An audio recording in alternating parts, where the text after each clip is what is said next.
Fala galera, belezinha? Tudo tranquilo? Estamos começando mais uma aula do canal 10 Histórias. Seguinte, essa daqui é a quarta aula de Renascimento Cultural. A primeira aula a gente falou, que é essa aqui, a gente falou das características do Renascimento. A segunda aula a gente falou da origem do Renascimento e do Trecento. Na terceira aula a gente falou do Quatrocento e do Cinquecento, né, os períodos do Renascimento. E nessa quarta aula a gente vai falar da decadência do Renascimento e do Renascimento fora da Itália. Belezinha? Bom, primeiro, fatores de decadência do Renascimento cultural. Primeiro deles é a expansão marítima. A expansão marítima ela leva ao declínio do Renascimento cultural porque toda a grana que circulava em volta das cidades italianas, né, nas cidades italianas, vinha de um comércio marítimo através do mar Mediterrâneo. Quando a gente desloca o eixo comercial do Mediterrâneo para o Atlântico, a gente leva ao declínio das cidades italianas. Tudo bem? Então, o declínio do comércio mediterrâneo leva à decadência do renascimento comercial. Segundo fator, contra-reforma. Cara, não é fácil. Contra-reforma reativa à Inquisição, e a Inquisição estava louca para queimar quem saía da linha. Então a gente precisa voltar para uma arte mais católica, mais cristã, abrindo mão, portanto, do Renascimento. Tudo bem? E aí a gente entra no Barroco. Né? Se eu não estou enganado, você sai do Renascimento e entra no Barroco. E aí o Barroco vai falar de Deus. Né? Padres jesuítas e tal, aquela coisa. Tudo bem? Então são esses os dois principais fatores. E aí na arte a gente também tem um pouco, sai do Renascimento e vai para o maneirismo, né? Tem autores tipo Rafael, né, que já pinta, Rafael Sanzio, que já pinta um corpo mais alongado, não tem tanto o mimetismo e tal. Né? Então essa característica, né, a própria evolução da arte, mas de fatores externos à contra-reforma e o empobrecimento das cidades italianas com o deslocamento do eixo comercial. Tudo bem? Bom, Renascimento fora da Itália. Primeiro, na Inglaterra temos dois caras, Thomas Moros e William Shakespeare. Absolutamente fantásticos. Leia Thomas Moros, ele vai falar da Ilha de Utopia, né, na obra Utopia. Na Ilha de Utopia ele está propondo um planejamento urbano, um sistema de governo, é um dos primeiros urbanistas aí, junto com Leonardo da Vinci e outros medievais, junto com Tommaso de Campanella, né? Mas o Thomas Moros é um dos primeiros urbanistas e propõe planejamento urbano, sistema de governo. Figura interessantíssima, mais um dos mortos pelo Henrique VIII. William Shakespeare. Cara, tema central da obra do Shakespeare, a disputa de poder.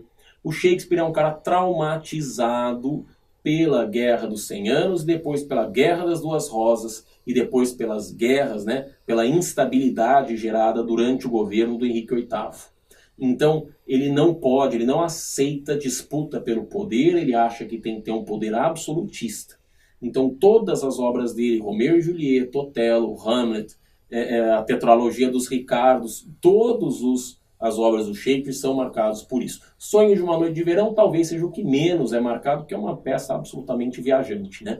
Mas as obras do Shakespeare, em geral, todas, né, falam de disputa de poder. Shakespeare exime um grande defensor do pensamento absolutista, mas ele é um cara humanista, ele que vai falar das razões, né, do coração, do amor, dos ódios, de todo esse temperamento humano.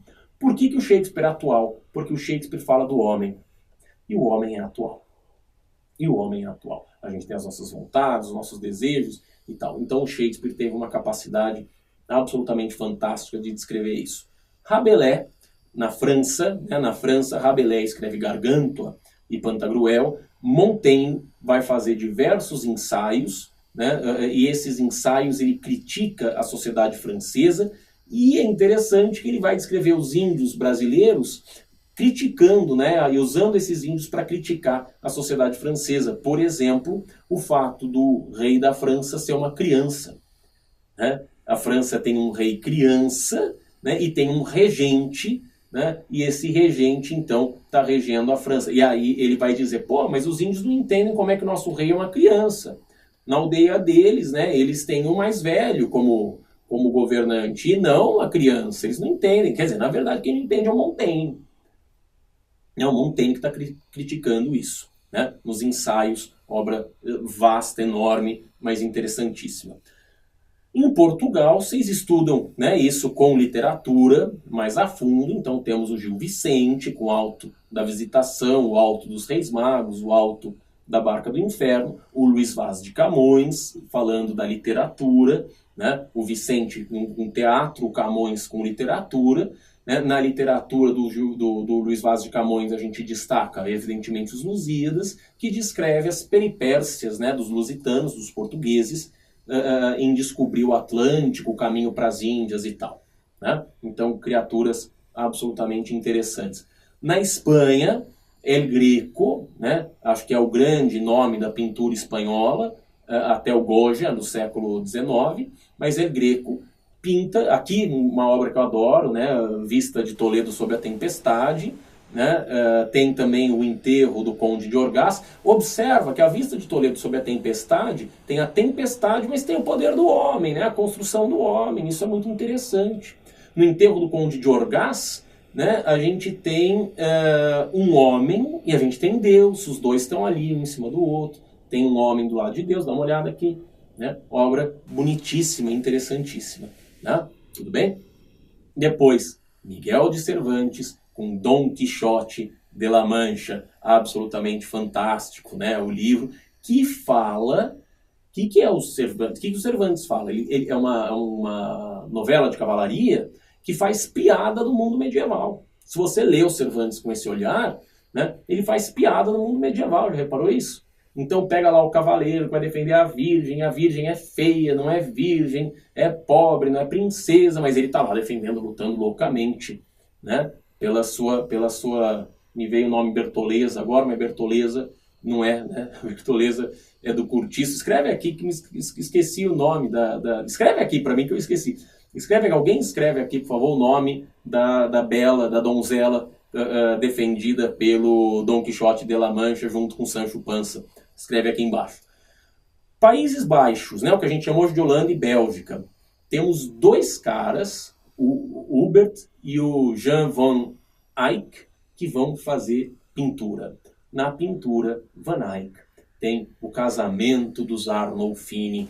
Cara, dá uma olhada no espelho. Olha que coisa espetacular. Um espelho côncavo e o sujeito está pintando, né? Tá pintando. Não é nem côncavo nem convexo, acho que é plano. Mas ele está pintando a imagem dele dentro do espelho, dentro do quadro, pintando o quadro. É sensacional. Sensacional essa obra. É um quadro grande até, porque a Mona Lisa, acho que a Mona Lisa é um negócio desse tamanho, assim, mais ou menos. Mas o quadro dos Arnolfini é um quadro relativamente grande para esses quadros medievais, renascentistas, né? Às vezes a gente vê um quadrinho desse tamanho reproduzido no livro e não tem ideia do que significa, né? Então, não, o Casamento dos Arnolfini é um casamento... O Casal Arnolfini é um livro grande, é um quadro grande e super bonito. Dá uma olhada no espelho. Hieronymus Bosch, Jardim das Delícias Terrenas, os prazeres carnais. Cara, você dá uma olhada aqui, daí é uma baixaria. Qualquer coisa que eu falar é baixaria. Só vou dizer o seguinte, retrata o hedonismo. Formas de ter prazer carnal.